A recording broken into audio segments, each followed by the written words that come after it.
GRT jewellers சுப ஆரம்பங்களின் ஆரம்பம் வழங்கும் கல்யாண மாலை சிறப்பு பிரார்த்தனை திருத்தலங்கள்.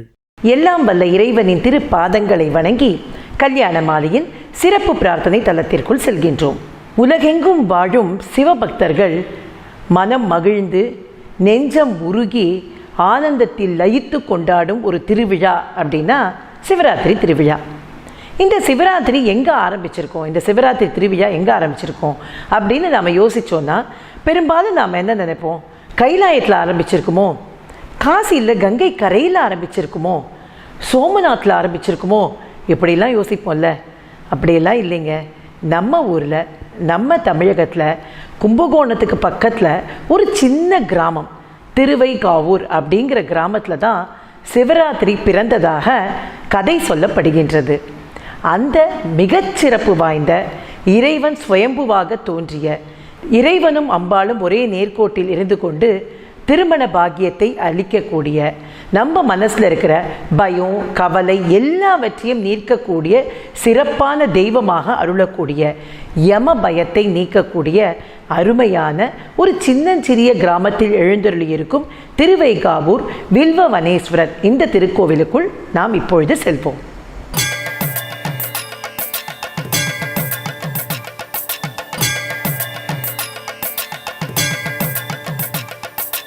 கல்யாண மாலை மோகன் தலைமையில் இயங்கும் எக்ஸ்க்ளூசிவ் சர்வீஸ். வரன் பற்றிய விவரங்கள் வெளியே செல்லாமல் மிகவும் பாதுகாப்பான மற்றும் பிரத்யேகமான சேவை. விவரங்களுக்கு 9840891400 மற்றும் 9940411125. திருவைகாவூர் இந்த ஊர் எங்க இருக்கு? நம்ம கும்பகோணம் கோவில் நகரமாம் கும்பகோணம் திரும்பிய பக்கமெல்லாம் திருக்கோவில்களின் கோபுரங்கள் தெரியும். அந்த கும்பகோணத்திலிருந்து மிக மிக அருகில் ஒரு 15 கிலோமீட்டர் தொலைவில் இந்த கிராமம் இருக்கு. இன்னும் சொல்லப்போனால் சுவாமி மலைக்கு ரொம்ப பக்கத்தில் இருக்குது. கொள்ளிட ஆற்றங்கரையில் இருக்கும் மிகச் செழுமையான பசுமை நிறைந்த ஒரு அழகான கிராமம் தான் இந்த திருவைகாவூர்.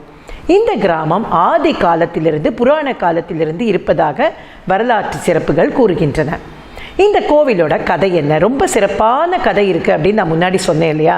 அப்போ இந்த கோவிலோட கதை என்ன? இந்த கோவிலோட புராண கதை ரொம்ப சுவாரஸ்யமான ஒரு கதை. ஒரு வேடன் இருந்தான். அந்த காலத்தில் இந்த கோவில் இருந்த பகுதியே ஒரு ஆரண்யமாக காடாக இருந்தது. அந்த காட்டில் வேடர்கள் வசித்து வந்தார்கள். ஒரு வேடன் என்ன பண்ணினா ஒரு மானை துரத்திட்டு வரான். அந்த மான் என்ன பண்ணிட்டு அப்படின்னா தவநிதின்னு ஒரு முனிவர், அவர் தவம் பண்ணிட்டு இருக்கார். அவருடைய காலில் போய் தஞ்சம் புகுந்துடுறது, அவருடைய குடிலில் போய் அவர்கிட்ட தஞ்சம் புகுந்துடுறது. அப்படி தஞ்சம் புகுந்த உடனே இவர் என்ன பண்ணுறார் அப்படின்னாக்க, இவன் வாசலையே நின்றுட்டு அந்த மானை எனக்கு துரத்தி விட்டுருங்க, எனக்கு அனுப்பிச்சிருங்க, அது என்னுடைய இறை அப்படின்னு சொல்கிறான். அப்போ அந்த தவநிதி சொல்கிறார், இல்லை இல்லை, இது அடைக்கலமாக வந்துடுது, உன்னுடைய இறையை நீ வேற எங்கேயான தேடிக்கோ, அடைக்கலமாக வந்ததை நான் அனுப்ப முடியாது அப்படின்னு சொல்கிறான். இவன் விடவே இல்லை. முனிவரினுடைய கோபத்துக்கு ஆளாகி இவன் என்ன பண்ணுறான் அப்படின்னா அந்த மானை துரத்திட்டு உள்ளே போகிறான். அப்படி போன உடனே முனிவருக்கு மிகுந்த சினம் ஏற்படுறது. அவருடைய முனிவரினுடைய சினத்தை சிவபெருமான் பொறுப்பாரா? சிவபெருமான் என்ன பண்ணுறாராம், புலி வடிவம் எடுத்து இந்த வேடனை துரத்துறாராம். எளியோரை வலியோர் வாட்டினால் வலியோரை தெய்வம் வாட்டும் அப்படின்னு நம்ம கேள்விப்பட்டிருக்கோம் இல்லையா? அந்த மாதிரி இவர் சிவபெருமான் அதை புலியாக மாறி உருமாறி துரத்தின் வரார். இவன் புலிக்கு பயந்துட்டு இப்போ ஓடுறான். அதாவது மானை விட்டுட்டான், இப்போ புலிக்கு பயந்துட்டு ஓடுறான். இவன் ஓடி போய் ஒரு மரத்து மேலே ஏறி உட்கார்ந்துட்டு இருக்கான். புலி மரம் ஏறாது அப்படிங்கிறதுனால மரத்து மேலே போய் உட்கார்ந்துட்டு இருக்கான். அந்த புலி அந்த இடத்த விட்டு நகர்றதாவே இல்லை. மழை வேற கொட்டுறது போல இருக்கு. அந்த நேரத்தில் இவனுக்கு என்ன பண்ணுறதுன்னே தெரியல. ரொம்ப கவலையோடு உட்காந்துட்டு இருக்கான். இதுக்கு நடுவில் அவனுக்கு கண்ணை சுற்றுறது, தூக்கம் வேற வருது. ஏன்னா பசிக்கிறது, சாப்பாடு கிடையாது, இருட்டிண்டு வருது. இது எல்லாத்துக்கும் மேலே தூக்கம் கண்ணை சுற்றுறது. இப்போ இந்த தூங்கிடக்கூடாதுங்கிறதுக்காக இவன் என்ன பண்ணுறான் அப்படின்னா அந்த மரத்தில் இருக்கிற இலையை ஒன்று பறித்து பறித்து பறித்து கீழே போடுறான். அந்த இலையெல்லாம் எதில் விழுறது அப்படின்னா அந்த புலி நின்றுருக்கு பாருங்கள், அந்த புலி மேலே விழுந்துகிட்டே இருக்குது. இப்படியாக விழுந்துகிட்டே இருக்கும்பொழுது பொழுது வெடிஞ்சுடுறது. வெடிஞ்சு பார்த்தா அந்த புலி இருந்த இடத்தில் சிவலிங்கம் இருக்கின்றது. அந்த சிவலிங்கத்தின் மேல் விழுந்த இலைகள் அத்தனையும் வில்வ இலை. அன்று இரவு சிவராத்திரி. அந்த சிவராத்திரிக்கு அவன் வில்வத்தால் அர்ச்சனை செய்ததால் மிகப்பெரிய வரம் அவனுக்கு கிடைத்து அப்படியே இறைவன் காட்சி தருகிறாராம். அவர் என்ன சொல்றார் அப்படின்னாக்க, உனக்கு மிகப்பெரிய மோட்சத்தை கொடுக்கின்றேன், நீ இன்னைக்கு இவ்வளவு பெரிய சிவ பூஜை பண்ணிருக்க, ஒரு வில்வ இலையை எடுத்து இன்னைக்கு சிவராத்திரி அன்னைக்கு பூஜை பண்ணாலே ஒரு பெரிய விசேஷம். இந்த மாசி மாதம் வரும் மிகச்சிறந்த சிவராத்திரி என்று நீ இப்படி வில்வ மரத்தையே எனக்கு அர்ப்பணம் செய்ததால் உனக்கு மோட்சத்தை தருகிறேன், உனக்கு ஒரு பெரிய வரம் அருள்றேன் அப்படின்னு சொல்றார். அந்த நேரத்தில் இன்னொரு கதை வருது.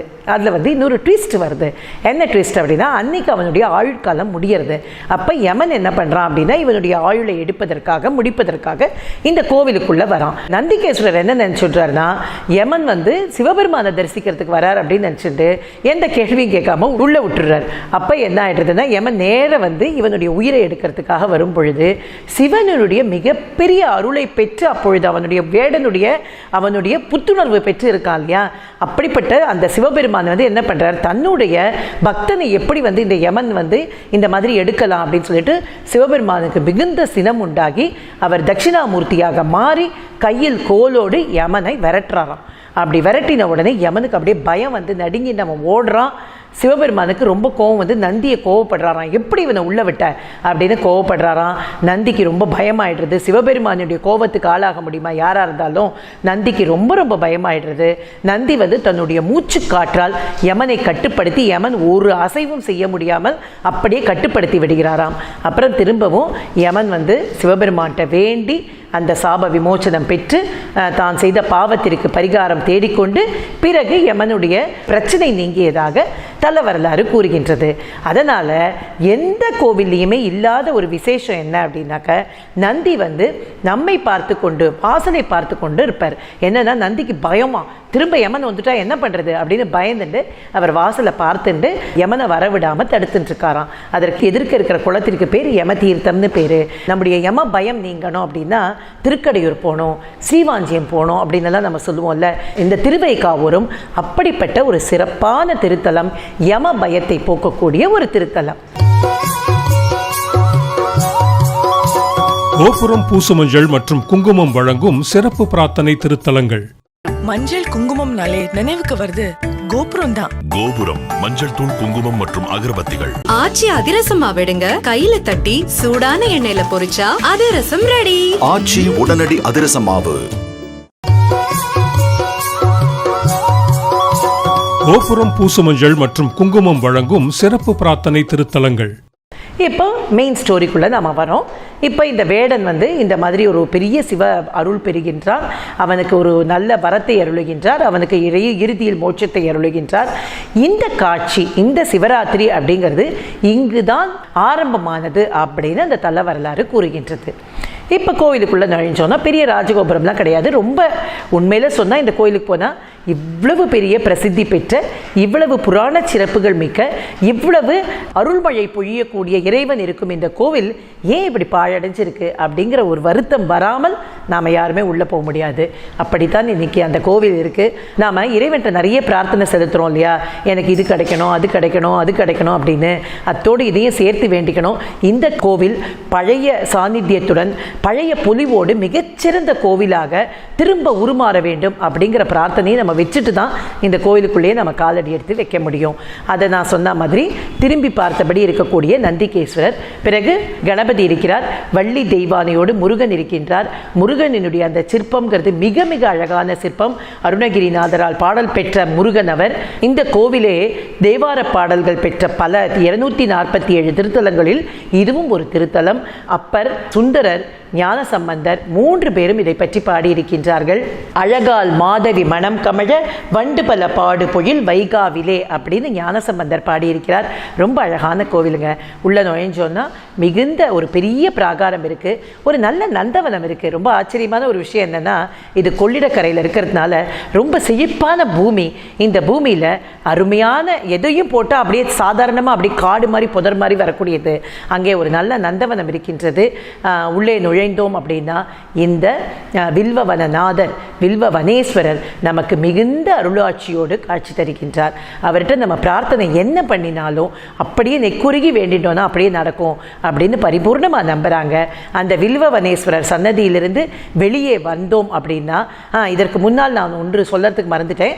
அந்த நம்ம இந்த காட்சி சொன்னேன்ல, வேடுவனுடைய காட்சி சொன்னேன்ல, அந்த காட்சி சிற்ப வடிவில் அந்த இடப்புறத்தில் நம்ம உள்ள நுழைஞ்ச உடனே இருக்குது. அந்த வேடுவன் வருவது, புலி துரத்துவது, அவன் வில்வ மரத்தின் மேல் அமர்வது, சிவபெருமான் புலியாக இருந்து இரவு முழுவதும் இருப்பது, அவன் வில்வ மரத்திலேருந்து அந்த இலையை பறித்து போடுறதுன்னு, இது எல்லா காட்சிகளும் சிற்பங்களும் இருக்கின்றன.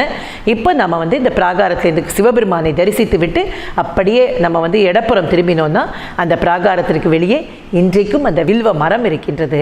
அந்த மரம் வந்து ஒரு தெய்வ சாநித்தியம் பொருந்திய ஒரு அருமையான மரம். அந்த மரத்தடியில் போய் இங்கே தானே இந்த வேடுவனுக்கு காட்சி கொடுத்த, இங்கே தானே இந்த வேடுவனுக்கு மோட்சத்தை கொடுத்த அப்படின்னு நாம் பிரார்த்தனை பண்ணிட்டா நமக்கும் மனதில் வந்து ஒரு மிகப்பெரிய நிம்மதியும் ஒரு மகிழ்ச்சியும் ஏற்படக்கூடிய அளவில் அந்த வில்வவனம் இருக்கின்றது. வழக்கம் போல் எல்லோரும் லிங்கோத்பவர், சண்டிகேஸ்வரர், சப்தகன்னியர் அப்படின்னு எல்லாரும் சிவகோவிலுக்குள்ள எல்லா விஷயங்களும் இருக்கு. எல்லாவற்றையும் விட மிகச்சிறப்பான விஷயம் என்னன்னா, துவாரபாலகர்களாக இருப்பவர்கள் பிரம்மாவும் விஷ்ணுவும். இந்த சிவனினுடைய அதி அற்புதமான சக்திக்கு மயங்கி அவர்கள் இருவருமே துவாரபாலகர்களாக அங்கே இருக்கின்றார்கள். எல்லோரும் வந்து வழிபட்ட திருத்தலம். அப்படியே வந்தோம்னா நேர்கோட்டில் வளைக்கை நாயகி சர்வஜன ரக்ஷகி அப்படிங்கிற பேரோட அம்பாள் சின்னஞ்சிறு பெண்ணாக அழகான உருவத்தோடு காட்சி தருகின்றாள். அந்த கோவில்ல என்ன சொல்றாங்க அப்படின்னா, சிவன்கிட்ட பிரார்த்தனை பண்ணிட்டு அப்படியே சுத்தி வந்து இந்த அம்பாள்கிட்ட வந்து உட்கார்ந்துக்கும் பொழுது நம்ம என்ன பிரார்த்தனை பண்ணினோமோ அந்த பிரார்த்தனை இத்தனை நாள்ல நடக்கும் அப்படின்னு அந்த காலத்துலலாம் அர்ச்சகர்களே சொல்லிடுவாங்களாம். அப்படி ஒரு தவ வலிமை மிக்க ஒரு திருத்தலம் அப்படின்னு அந்த கோவிலை பத்தி சொல்றாங்க. அதே மாதிரி இந்த சர்வஜன ரக்ஷகியின் சன்னதியின் முன்னால ஒரு சின்ன கோலம் மாதிரி இருக்கு. அந்த இடத்துல உட்கார்ந்துட்டு நம்ம மனசுல இருக்கிறத பிரார்த்தனையா பண்ணிட்டோம் அப்படின்னா கட்டாயமா அந்த பிரார்த்தனை நிறைவேறும் அப்படின்னு பரிபூர்ணமா பக்தர்கள் நம்புகின்றார்கள். இப்படியாக முடித்துவிட்டு நம்ம வெளியில வந்தோம் அப்படின்னா நம்முடைய மனதிற்கு சிறிது கவலை அளிக்கக்கூடிய ஒரு விஷயம் என்ன அப்படின்னா, ஒரு நவக்கிரகங்களினுடைய அந்த இதை வந்து இப்போ சமீபத்தில் பண்ணியிருக்காங்க. அந்த கோவில் குறிப்பேட்டிலையும் சரி, கோவிலை பற்றிய கதைகளை படிப்பதிலும் சரி, அங்கே நவக்கிரகங்களுக்கு இடமே கிடையாது. ஆனால் இப்பொழுது சமீப காலத்தில் அதை நிறுவி இருக்கிறார்கள். அது ஆகம விதிப்படி சரியா தவறா அப்படிங்கிறது நமக்கு தெரியல. ஆனால் பார்த்தால் அது வந்து சரியானது இல்லை அப்படின்னு நமக்கு தோன்றது. அதை முடித்து கொண்டு நம்ம வந்தோம் அப்படின்னா இந்த கோவிலினுடைய அந்த பிராகாரத்தை சுற்றி வந்த ஒரு நிறைவு நமக்கு ஏற்படும். இந்த கோவிலினுடைய கதையை பார்த்தோம். கோவில் அழகான கலையம்சம் நிரம்பிய ஒரு அழகான திருக்கோவில், குலோத்துங்க சோழனால் கட்டப்பட்ட கோவில். இந்த கோவிலினுடைய விழாக்களில் ரொம்ப ரொம்ப இன்னைக்கு வந்து ஒருவேளை பூஜைக்கு அரசு மானியம் கொடுக்கறதாம், அந்த நிலைமையில தான் இன்னைக்கு அந்த கோவில் இருக்கு. ஆனால் நிறைய விழாக்கள்லாம் நடந்த ஒரு மிகப்பெரிய நல்ல கோவிலுங்க அது. அந்த கோவிலில் இன்னைக்கும் ஆனால் ரொம்ப சிறப்பாக நடக்கிறது அப்படிங்கிறது அந்த மாசி மாதம் வரும் சிவராத்திரி திருவிழா. அந்த சிவராத்திரி திருவிழா அப்படிங்கிறது 2 நாளைக்கு நடக்கிறது. சிவராத்திரி அன்று நாள் முழுவதும் அபிஷேகம், அலங்காரம் இப்படியெல்லாம் நடக்கிறது. அடுத்த நாள் அமாவாசை என்று இந்த வேடனுக்கு இறைவன் காட்சி கொடுத்த அந்த புராண கதை அப்படியே நிகழ்த்தி காட்டுகின்றார்கள். அதற்கு பிறகு பஞ்சமூர்த்திகளின் உலா தீர்த்தவாரி நடைபெறுகின்றது. சப்பரத்தில் வந்து அழகான சப்பரத்தில் வந்து அம்பாளையும் சிவனையும் உருவாக்கி அதை வந்து வீதி உலா பண்ணுறாங்க. பஞ்சமூர்த்திகளின் தரிசனம் இருக்கின்றது. இப்படியாக ஒரு மிகப்பெரிய திருவிழாவாக அந்த சுற்றுவட்டார கிராமங்களிலிருந்து வந்து லட்சக்கணக்கான மக்கள் வந்து குவியக்கூடிய ஒரு பெரிய திருவிழாவாக இன்றைக்கும் இந்த திருவிழா நடைபெற்று கொண்டிருக்கின்றது. இந்த கோவிலினுடைய சிறப்பு பிரார்த்தனை அப்படிங்கிறது, சிவனுக்கு மிகவும் பிடித்த அபிஷேகம், அலங்காரம் பண்ணலாம். நம்ம வந்து வஸ்திரம் வாங்கி சாத்தலாம். நம்ம என்ன பிரார்த்தனை பண்ணிட்டாலும் அங்கே நடக்கும் அப்படின்னு சொல்கிறாங்க. அதே மாதிரி அந்த அம்பாள் ரொம்ப விசேஷமான அம்பாள். வெள்ளிக்கிழமை செவ்வாய்க்கிழமைகளில் அம்பாளுக்கு குங்குமார்ச்சனை செய்து புடவை வாங்கி சார்த்தி நம்முடைய பிரார்த்தனையை வேண்டுதலை வைக்கலாம். அந்த வேண்டுதல் கட்டாயம் நிறைவேறும் அப்படின்னு சொல்கிறாங்க. எவ்வளோ பழைய கோவிலாக இருந்தாங்க, நமக்கு வயசாகிடுது அப்படிங்கிறதுக்காக நம்முடைய திறமையும் நம்முடைய அறிவும் மங்குமான அந்த மாதிரி அந்த கோவிலினுடைய சாநித்தியம், அந்த கோவிலினுடைய தனிப்பெரும் கருணை அப்படிங்கிறது கண்டிப்பாக அங்கே மங்கவே மங்காது. அந்த கோவிலை பாதுகாக்க வேண்டியது அப்படிங்கிறது நம்முடைய பொறுப்பு. உண்மையில் சொன்ன போனால் அந்த கோவில்லாம் பார்க்கும் பொழுது அடடா, அடுத்த தலைமுறைக்கு இந்த மாதிரியான ஒரு சிறப்பான கோவிலையெல்லாம் நம்ம இழந்துடுவோமோ அப்படிங்கிற ஒரு பயம் நமக்கு இருக்கிறது. அது கொள்ளிடக்கரையில் ரொம்ப ரொம்ப பசுமையான, ரொம்ப ஒரு அழகான ஒரு இனிமையான கிராமம். அந்த கிராமத்தில் நம்முடைய கற்பனையில் யோசித்து பார்த்தோன்னா அந்த கோவில் பழைய பொலிவோடு இருந்தால் எவ்வளோ அழகாக இருக்கும் தெரியுமா? அந்த கோவிலினுடைய பழமையை மீட்டெடுக்க வேண்டிய கடமை அப்படிங்கிறது நமக்கு எல்லாம் இருக்கின்றது. இப்படி மனதிற்கு மிகுந்த நெகிழ்வையும் மிகுந்த பக்தியையும் ஒரு பக்கம் அளிக்கக்கூடிய, சிறிது கவலையையும் அளிக்கக்கூடிய ஒரு அருமையான திருவைகாவூர் வில்வவனேஸ்வரர் திருக்கோவிலிலிருந்து இப்பொழுது நாம் புறப்படுகின்றோம். அடுத்த பகுதியில் உங்களை சந்திக்கின்றேன். அதுவரை நன்றி, வணக்கம்.